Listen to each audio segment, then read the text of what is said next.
စိတ်ကလေးညင်နွမ်းနေတာကိုဆေးလျော်ဖွလျှော်ခြင်းမလုပ်ဘဲနဲ့ဒီစိတ်ကိုလက်ခံထားမယ်ဆိုလို့ရှိရင်တော့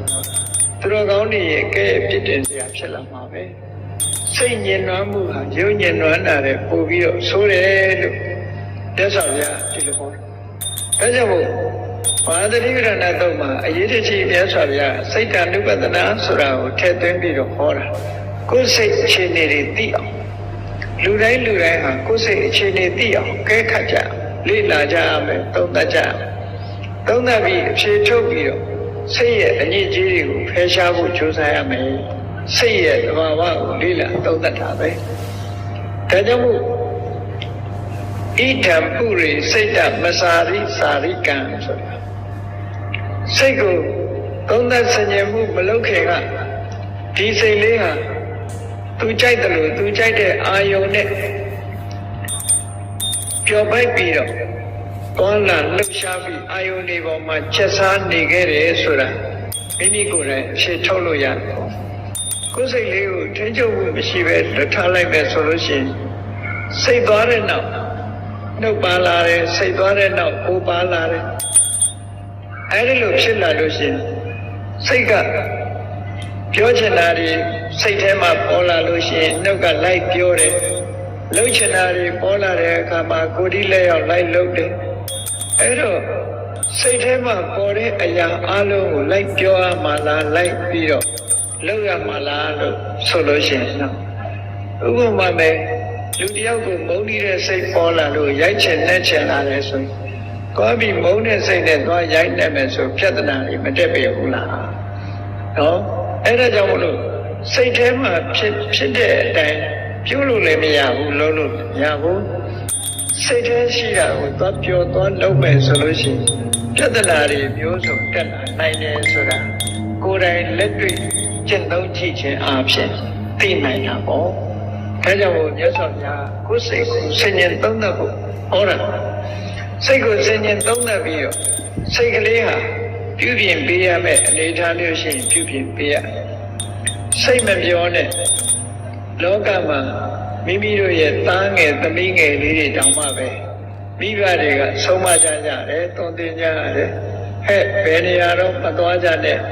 ဘယ်သူနဲ့တော့မပေါင်းနဲ့ဘယ်လိုစကားမျိုးမပြောနဲ့ဘယ်လို့မလုပ်နဲ့လို့ဆိုမိဘတွေကဆုံးမသွန်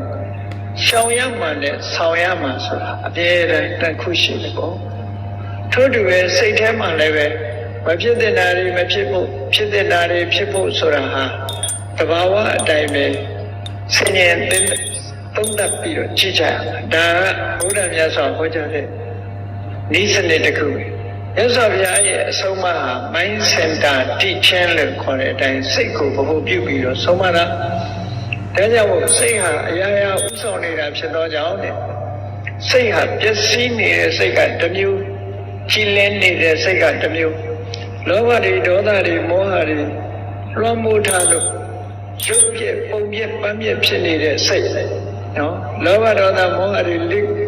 လွတ်ကင်းပြီးတော့မေတ္တာကရုဏာတွေလွှမ်းခြုံနေလို့တန်ရှင်းစင်ကြယ်နေတဲ့စိတ်လို့ဆိုတာစိတ်အခြေအနေဟာနှမျိုးရှိတာပဲအဲ့ဒီလိုနှမျိုးရှိတဲ့အခါမှာဒီလောဘဒေါသမောဟတွေဖြစ်စည်းထားလို့ပုံပြည့်ပန်းပြည့်ဖြစ်နေတဲ့စိတ်ဆိုတာကိုပဋ္ဌဋ္ဌစိတ်လို့ခေါ်တယ်အဲ့ဒီပဋ္ဌဋ္ဌစိတ်လို့ခေါ်တဲ့ပျက်စီးနေတဲ့စိတ်နဲ့မနတစေပဋ္ဌဋ္ဌိနအာတတိဝါကရောတိဝါပြောလိုက်မယ်တစုံတစ်ခုကိုလုပ်လိုက်မယ်ဆိုလို့ရှိရင်ဘာဖြစ်လာတတော်လံဒုက္ခမနွေးတိအဲ့ဒီလိုမိမိစိတ်ပျက်စီးနေတဲ့စိတ်နဲ့ပြောလိုက်ခြင်းလုပ်လိုက်ခြင်းကြောင့်ပြဿနာတွေနောက်ဆက်တွဲလိုက်လာမှာဖြစ်တယ်လို့ဒီလိုဟောနောက်တစ်ခုမိမိရဲ့စိတ်ကလေးမှာ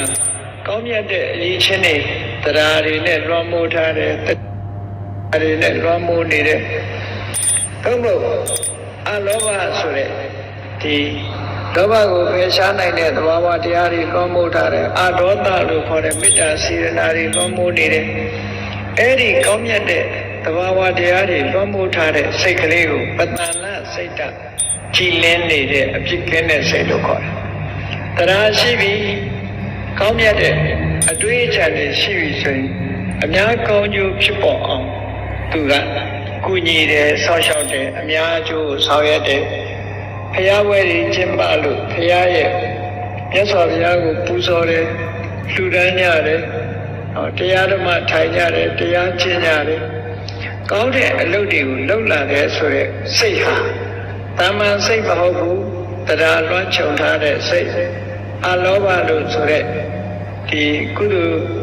တရားလွှမ်းခြုံထားတဲ့စိတ်အာရောဒလို့ဆိုရက်မေတ္တာစေရနာလွှမ်းခြုံထားတဲ့စိတ်မျိုးအမောဟလို့ဆိုရက်အသိပညာလွှမ်းခြုံထားတဲ့စိတ်မျိုးသာဖြစ်တယ်အဲ့ဒီစိတ်မျိုးဟာပတ္တနာကြည်လင်းနေတဲ့စိတ်ပတ္တနာစိတ်ဓာတ်ကြည်လင်းနေတဲ့စိတ်ပဲအဲ့ဒါကိုရသော်ဘုရားကမနတာစေပတ္တနေနဘာတတိဝါကရောတိဝါအဲ့ဒီလိုကြည်လင်းနေတဲ့စိတ်ကလေးနဲ့ပြောလိုက်မယ်ဆိုလိုက်မယ်ဟုတ်တယ်လေတကယ်ကိုစိတ်ထားကြည်လင်းနေပြီးတော့ပြောမယ်ဆိုရင်လည်းကောင်းတဲ့စကားပဲပြောတယ်လုပ်တယ်ဆိုရင်လည်းကောင်းတဲ့အလုပ်ကောင်းတယ်ဆိုတာအများအကျိုးဖြစ်ဖို့လုပ်တဲ့အလုပ်မျိုးကောင်းလို့ပြောတယ်